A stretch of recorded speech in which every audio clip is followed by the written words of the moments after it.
Assalamualaikum warahmatullahi wabarakatuh. Saudara-saudaraku yang dirahmati oleh Allah Subhanahu wa taala. Marilah kita buka kajian kitab Nadam Hidayatul Adqiya dengan Ummul Quran, Suratul Fatihah dan Surat Al-Ikhlas serta salawat ampik. Kita terus berharap semoga dengan semakin bertambahnya ilmu kita, bertambah pula bimbingan dan hidayah kita. Dengan bertambahnya ilmu kita, bertambah pula iman, taqwa, mahabbah dan makrifat kita kepada Allah Subhanahu wa taala. Ala hadhihi niyyah wa ala kulli niyyatin shalihah. Al-Fatihah. Al-Ikhlas. Al-Ikhlas. Al-Ikhlas.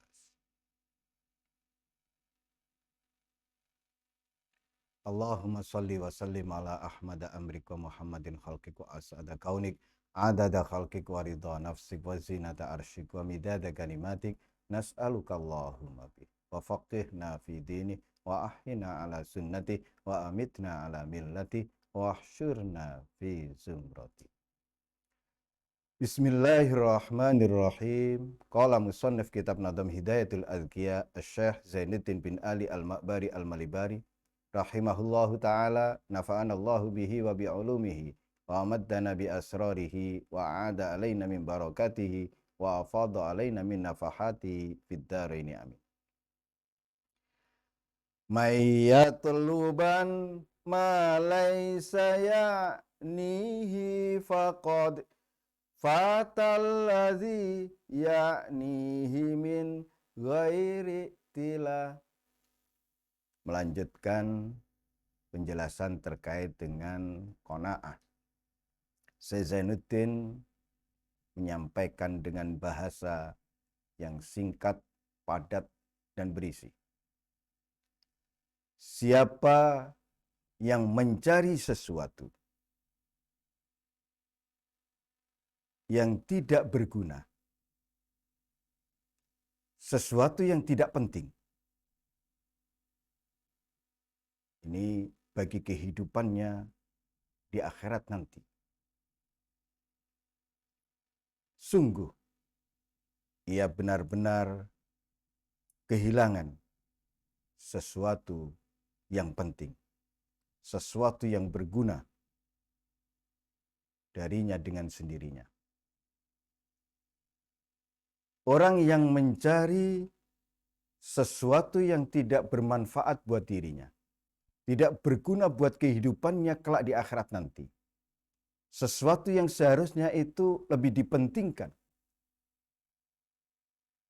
maka ia akan kehilangan momen, kesempatan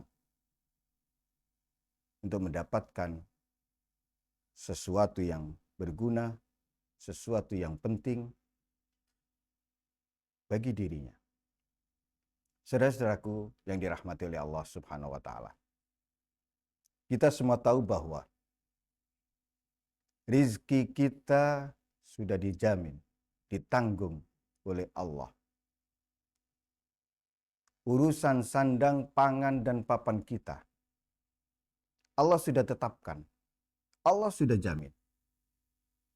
Jika itu menyangkut kebutuhan lahiriah kita. Akan tetapi Allah tidak menjamin urusan rizki, sandang, pangan, papan batiniah kita. Sandang, pangan, papan ukhrawi kita. Urusan keakhiratan kita tidak ditanggung. Ini adalah sesuatu yang sangat penting. Sesuatu yang sangat berguna bagi kehidupan kita nanti. Sebaliknya, sesuatu yang tidak begitu penting, tidak begitu berguna, sesuatu yang sudah pasti dijamin, kita justru disibukkan dengan sesuatu itu. Dari sinilah kemudian istilah lain, kita lebih sibuk dengan kaya harta, sugih arto, dibandingkan sibuknya kita dengan kaya hati atau sugih hati.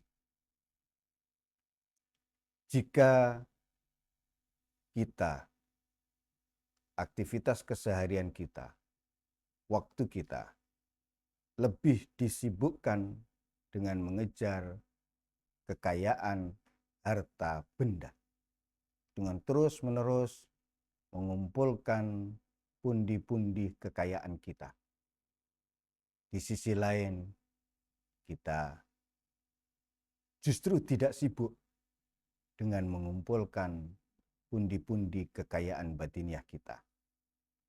Tidak disibukkan dengan bagaimana hati kita bisa menerima, bisa qanaah, bisa bersyukur, bisa bersabar, dan bagaimana agar ketergantungan hati kita tidak ke materi dan kebendaan.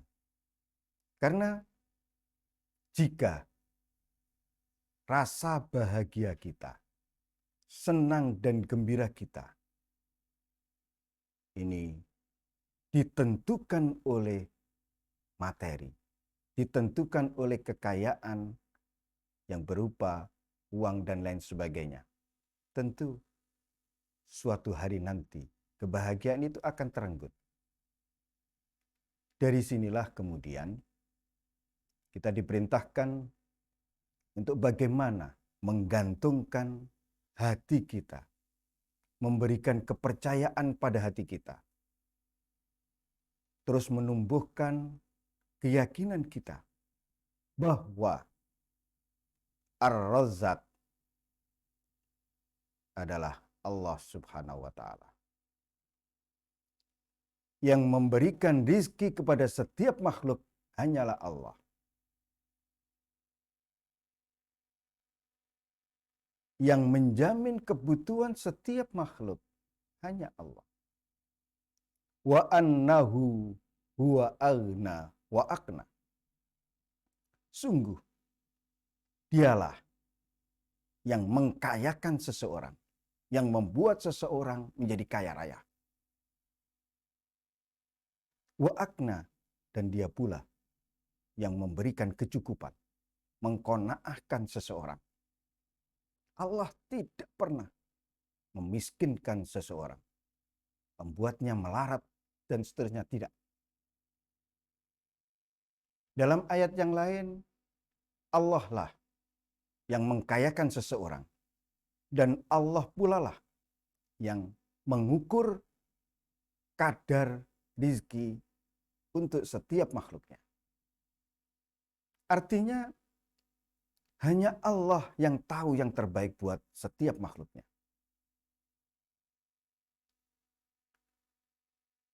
Saudara-saudaraku yang dirahmati oleh Allah Subhanahu wa Ta'ala, nafsu kita terus-menerus menginginkan bagaimana setelah kita memiliki satu rumah, kita bisa memiliki dua rumah. Setelah kita memiliki uang 1 juta, bagaimana agar uang ini terus bertambah dan bertambah. Tapi kita lupa bahwasannya yang terbaik buat kita adalah apa yang telah ditetapkan, ditentukan untuk kita.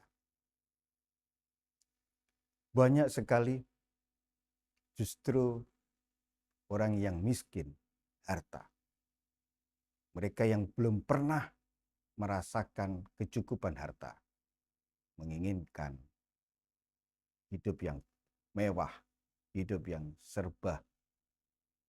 Kan tetapi dia lupa bahwa dengan kondisinya yang seperti itu, itulah yang terbaik. Saudara-saudaraku yang dirahmati oleh Allah Subhanahu wa Ta'ala, mari kita gambarkan ketika seseorang lebih mengejar sesuatu yang tidak penting, mengalahkan sesuatu yang itu lebih penting. Kita gambarkan ketika anak kita yang kewajibannya mestinya hanya belajar dan mengaji. Nak, kamu masih kecil. usiamu usia belajar. Kamu tidak usah memikirkan kebutuhanmu di sekolahan. Kamu tidak usah memikirkan kebutuhanmu sehari-hari. Urusan sandang, pangan, papanmu, orang tua yang mencukupi. Kebutuhanmu sekolah, alat tulis, bayar SPP, dan lain sebagainya, orang tua yang mencukupi. Karena rasa percaya anak terhadap orang tuanya ini rendah. Tidak meyakini bahwa apa benar bapakku, orang tuaku menjamin kebutuhan belajarku. Karena rasa percayanya rendah, sehingga kewajibannya yang semestinya bersekolah, mengaji, ia gunakan untuk kemudian mencari uang dengan bekerja, dengan apa begitu. Ini menunjukkan betapa lemahnya rasa percaya si anak tersebut kepada orang tua. Ketika rasa percaya, rasa yakin anak itu baik kepada orang tuanya, ia tidak akan mungkin melakukan itu. Ia hanya disibukkan dengan bagaimana belajar dengan sungguh-sungguh, bagaimana ngaji dengan sungguh-sungguh. Dan inilah gambaran kita yang jauh dari bersifat qanaah, menuntut ini dan itu, mengeluhkan ini dan itu, bahkan memprotes seakan-akan Allah tidak adil. Padahal tidak mungkin Allah berlaku tidak adil, alias tidak mungkin Allah berlaku zalim kepada makhluknya. Dalam hadis qudsi, inni haramtu dzulma li nafsi. Sungguh Allah mengharamkan kezaliman atas dirinya. Artinya, di kondisi setiap makhluk yang berbeda-beda itu, itulah yang terbaik. Mari kita kembalikan kepada diri kita masing-masing. Apa yang ada pada diri kita saat ini, itulah yang terbaik. Dalam bentuk fisik saja, kita tidak pernah bisa memilih, menentukan, menginginkan. Kita inginnya fisik seperti ini, itu, dan seterusnya. Kita lahir, tahu-tahu kita sudah lahir. Nah, ketika kemudian di usia setelah dewasa, kita tidak menerima bentuk fisik kita, apalagi mensyukuri. Padahal manusia, setiap ciptaan diciptakan dalam bentuk yang sebaik-baiknya. Saudara-saudaraku yang dirahmati oleh Allah Subhanahu wa taala, sekali lagi di Nadam ke-24 ini, Syekh Zainuddin mengingatkan kepada kita untuk lebih mendahulukan, mementingkan apa yang bermanfaat, berguna bagi kehidupan kita di akhirat kelak. Sehingga tidak justru kita meninggalkan apa yang paling penting dalam hidup kita, apa yang paling bermanfaat buat kita.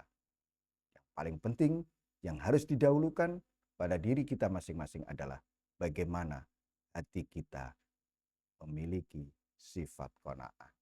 Bagaimana agar hati kita, jiwa kita, kaya hati, kaya jiwa.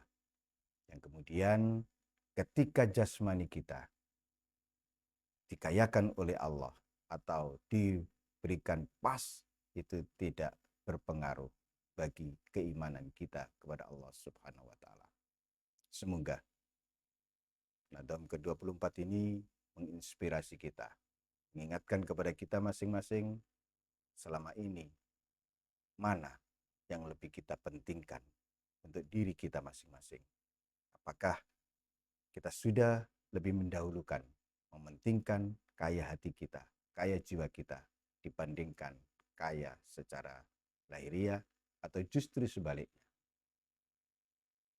Hadanallahu wa iyyakum ila siratil mustaqim wa adkhalana wa iyyakum fi zumrati ibadihi shalihin al muslihin. Wassalamualaikum warahmatullahi wabarakatuh.